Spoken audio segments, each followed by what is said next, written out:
Benda ini terlihat seperti sebuah puing yang tidak mengancam jiwa. Tetapi sebenarnya ini sama mematikannya dengan virus berbahaya. Bahan yang dikumpulkan ini adalah asbes yang dapat ditemukan di hampir setiap tempat di Indonesia. Asbes itu dia baru berdampak kalau dia pecah, seratnya lepas. Kalau dia masih nempel di atap misalnya dan atapnya intak, itu enggak masalah.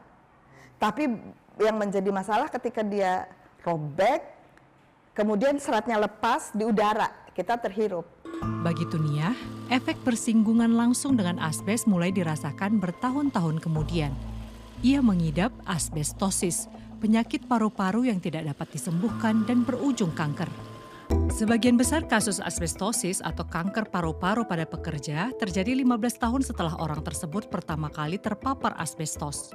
Sementara untuk kasus mesotelioma baru terdiagnosis 30 tahun setelah paparan pertama asbestos. Di banyak negara penggunaan asbes sudah dihentikan, namun di Indonesia belum sepenuhnya dilarang secara nasional.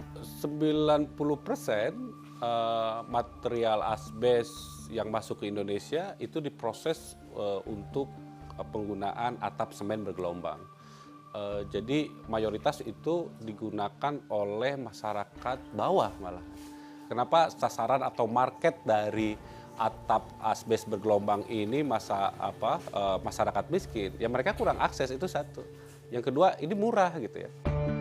Menurut laporan WHO, pada tahun 2020, angka kejadian kasus baru asbestosis per tahun di Indonesia adalah 231 kasus.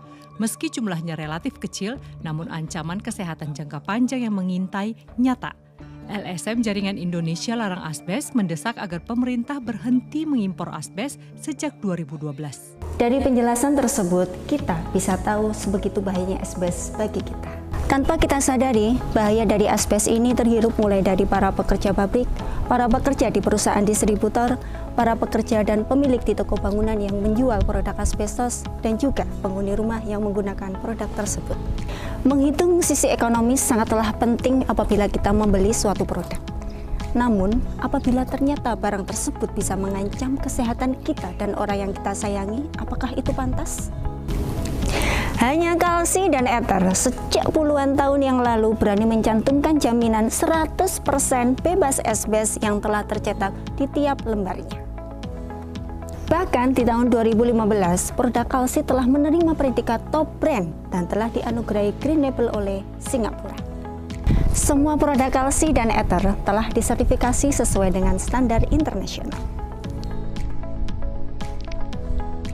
Bagaimana kesan Anda setelah menggunakan produk Kalsi dan Ether yang berani memberi jaminan 100% bebas asbes? Setelah tahu bahaya asbes, kita semakin yakin untuk menggunakan Kalsi dan Ether yang 100% bebas asbes. Karena bukan hanya soal harga, tapi juga kesehatan yang harus kita pastikan. Asbes yang menimbulkan risiko kesehatan dari asbestosis hingga kanker yang harus kita waspadai dan hindari.